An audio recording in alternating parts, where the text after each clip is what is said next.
வாதினையடர்ந்த வேள்விழிய தங்கள் மாயமதொழிந்து தெளியேனே.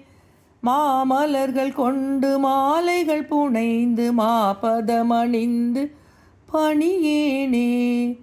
ஆதியொடு மந்தமாகிய நலங்கள் ஆறுமுகமென்று தெரியேனே. ஆன தனி மந்திர ரூப நிலை கொண்டதாடுமயிலென்ப அறியேனே.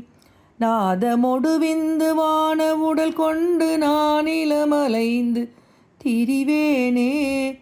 நாகமணிகின்ற நாத நிலை கண்டு நாடியதில் நின்று தொழுகேனே.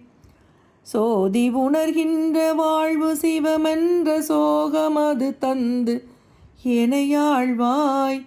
சூரர் குலம் வென்று வாகையோடு சென்று சோலை மலை நின்ற பெருமாளே. சூரர் குலம் வென்று வாகையோடு சென்று சோலை மலை நின்ற பெருமாளே.